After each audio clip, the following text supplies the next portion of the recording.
Glenn Robinson, President of the World Affairs Council of the Monterey Bay Area. I would like to welcome you to our newest edition of Quick Takes on International Affairs. Please enjoy this talk and do consider joining the World Affairs Council.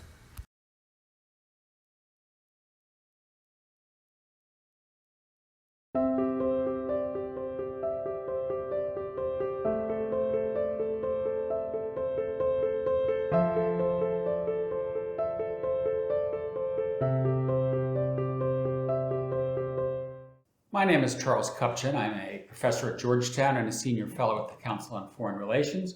And it's my pleasure to have the opportunity to speak to the World Affairs Council of Monterey Bay.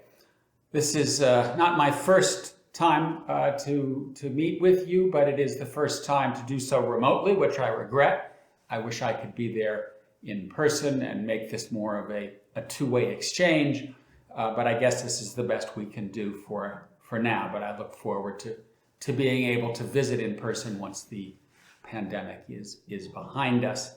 I'm going to speak today about a book that I published a couple of months ago called Isolationism, A History of America's Effort to Shield Itself from the World. And what I'm going to do is draw on the book, the history, the story that I tell in that book, to reflect on where we are today in American foreign policy, the transition from President Trump to President Biden, and the challenge that President Biden has before him to navigate what I would call both the isolationist strains in American foreign policy, which we saw come to the fore during the Trump administration, as well as the internationalist strains of American foreign policy that Mr. Biden himself represents and that were really in train from the 1940s through the presidency of Barack Obama. And the central message that I want to share with you today is the following. We've been through two long eras in American statecraft. The first running from 1789, when we began life as a federation, until 1941, bombing of Pearl Harbor.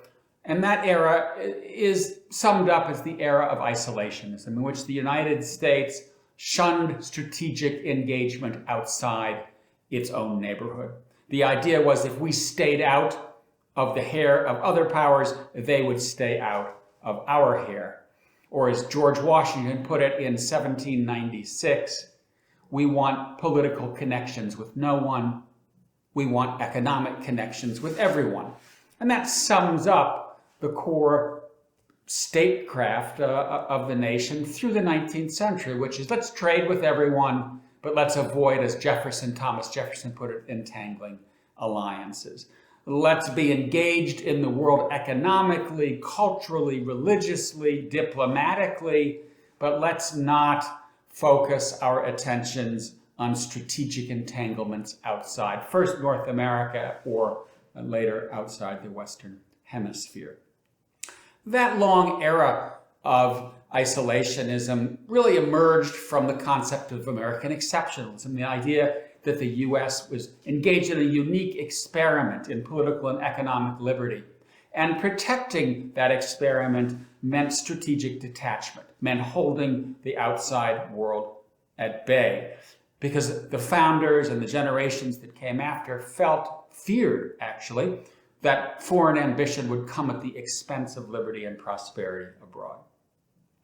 December 7, 1941 brings the era of isolationism to a screeching halt, and it opens the era of liberal internationalism. We swung to the opposite end of the spectrum. The United States deployed many hundreds of thousands of troops abroad in World War II. They stayed put on overseas station once the war closed. The Cold War soon began, and the United States maintained a network of hundreds of bases in just about all quarters of the globe. And Franklin Roosevelt put together a marriage of power and partnership, the projection of American power abroad, but through alliances, through multilateral partnerships, to bring American engagement and what we call Pax Americana to life. And he was able to cobble together a coalition of centrist Democrats and centrist Republicans behind this marriage of power and partnership, of American interests and American values. And that really served as the political foundation for American engagement from 41 through the Cold War, after 9/11, right through the beginning of the Trump administration. Trump's arrival in the Oval Office really begins the third era of American statecraft. And that era begins on Inauguration Day, when Trump says in the speech that he gave moments after being sworn in, it's now America first. It's only America first.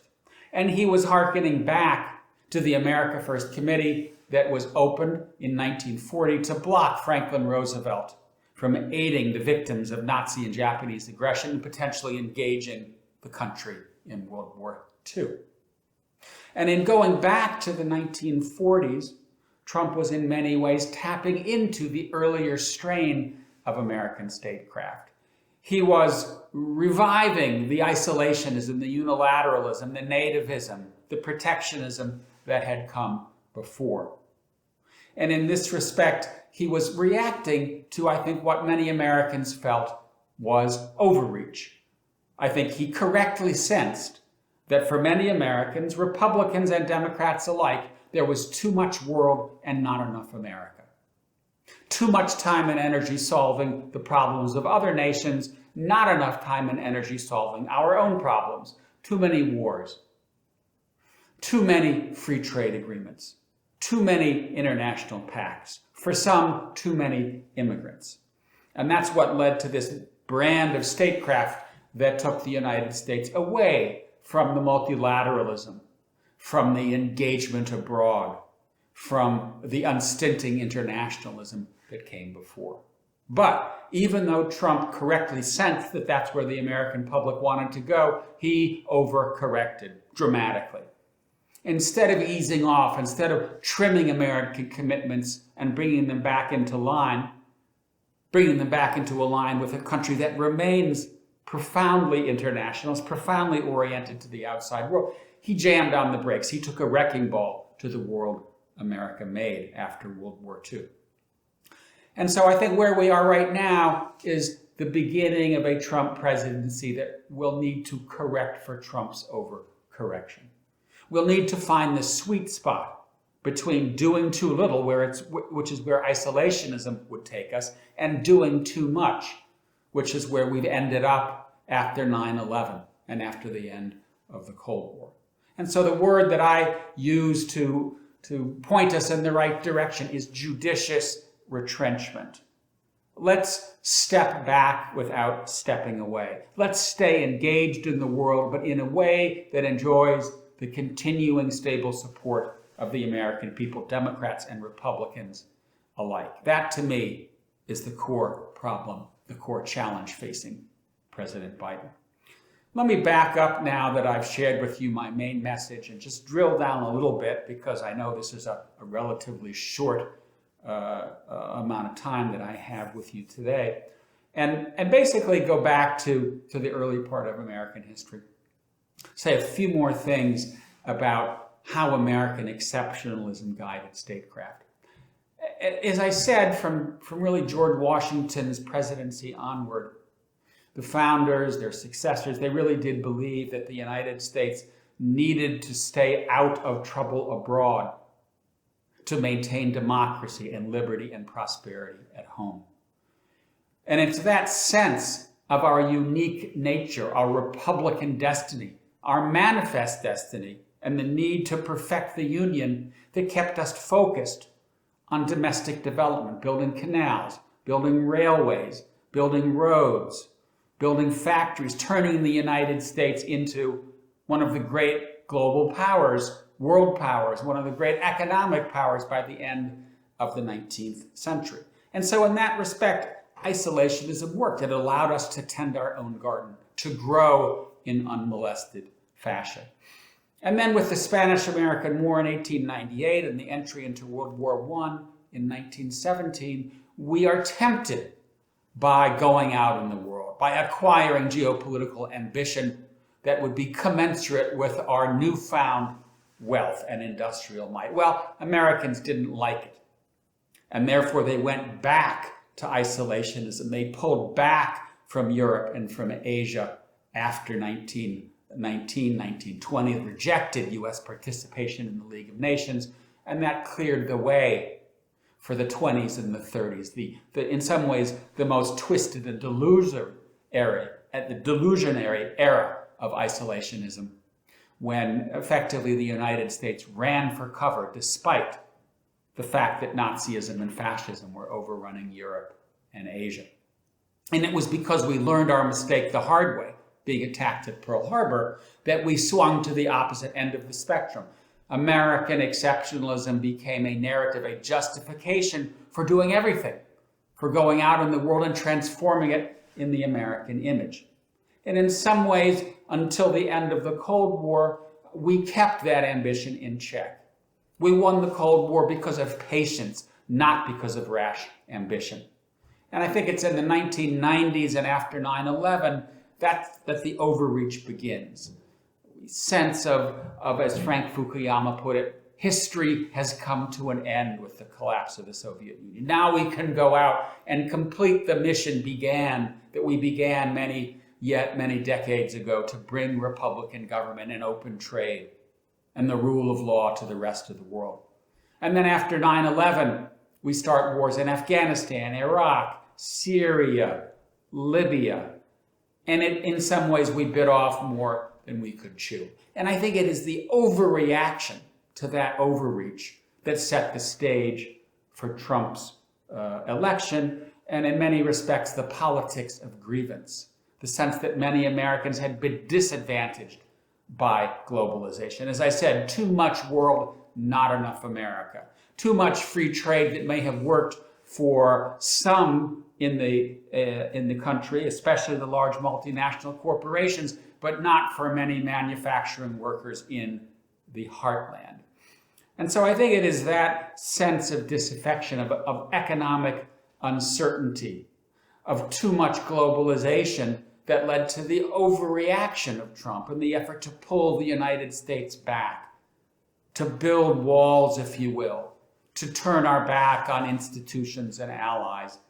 And that led us to where we are today, which is a desperate need to rebuild at home and abroad, a desperate need to recover from the damage that I think Donald Trump did to the United States, both at home in leaving the country profoundly divided, and abroad in leaving us isolated and estranged from our core allies. So as I said, I think the task for President Biden today is to not to go back to where we were before Trump, not to go back to trying to turn Iraq and Afghanistan into Ohio. We tried it. It didn't work. We've spent $6 trillion on the forever wars in the Middle East. It's enough. We must continue to retrench as Donald Trump began. But I think Biden needs to do two course corrections that are critical, and he's already started. One is to bring America back as the leader of liberal democracy, of republican government, as a country that others want to emulate, not a country that others look to and say, what happened? What happened to the United States, the country that it was the vanguard of liberal democracy and the rule of law since its inception in 1789? The U.S. is back as the world's leading liberal democracy. We should all breathe a sigh of relief. The second course correction is that Biden is bringing the United States back to being a team player, rejoining the Paris Climate Agreement, saying we're not leaving the World Health Organization, trying to renegotiate the Iran nuclear deal, reaffirming our commitment to NATO, standing shoulder to shoulder with our democratic allies rather than turning his back on our democratic allies. These are vital and urgent course corrections that are already in place, even though Biden's been there only for a few weeks. That having been said, I do think one should not underestimate the urgency and severity and gravity of the domestic agenda. Biden's task is not to turn his back on the Trump era, it's to learn the lessons of the Trump era. And the lessons are we have problems at home that need to be solved. We will be strong abroad only if we are strong at home. And as a consequence, Biden is right to get ready to invest an enormous amount of money on pandemic relief, on infrastructure, on education, on childcare, on healthcare, on green technology, on manufacturing renewal. This is an agenda that's going to be expensive. It's going to be difficult to get it through Congress, but it is essential to repairing the country and bringing America back to the center line, to the combination of Democrats, Republicans working together in common purpose. We need to restore that sense of bipartisanship, that sense that the country is moving forward in a way that is shared by all. And I think it's because of the intensity of that domestic agenda, the expense of that domestic agenda, that Biden will of necessity be a domestic policy president, at least for the first 1 or 2 years that he is in office. And that says to me he does need to continue to trim commitments in the Middle East, in the strategic periphery, so we can focus on core commitments in Asia and in Europe. The rise of China is in some ways the big geopolitical issue of our day. I think also that Biden needs to step away from free trade and negotiate trade deals that do more for working Americans. Because working Americans need to feel that engagement abroad and trade abroad works for them. And it has worked for large corporations, but not for enough small business owners, not for enough people in the manufacturing sector. So we need to reconnect America's working and middle class to engagement abroad to make sure we remain internationalist and outward focused. So to sum up, I think Biden's challenge is to fix problems at home so that we can go back and fix problems abroad. But first things first, the domestic agenda comes first. And given the urgency and the expense of that domestic agenda, I think we do have to take a more modest, a more selective, a more discriminating approach to foreign policy. In some ways, to find that middle ground between where we were before Trump and where we were with Trump. To do less, but to do enough. To step away, but not to step back. And that, to me, is what is at the heart of what I would call judicious retrenchment. Keeping America engaged in the world, but in a way that, again, enjoys the bipartisan support of the American electorate. It's a critical moment in American history. The United States has, over the course of its history, bent it in the right direction toward more freedom, more liberty, more prosperity, more tolerance. We can continue to push forward that agenda, continue to bend history in the right direction. In fact, I fear that without American leadership, that may not happen. But first things first. Let's repair the country at home. Let's get our momentum, economical, political momentum back, because that is the foundation for American strength abroad and for a steady and purposeful brand of statecraft. Thank you very much. As I said at the outset, I hope next time we can make this a two-way conversation in person.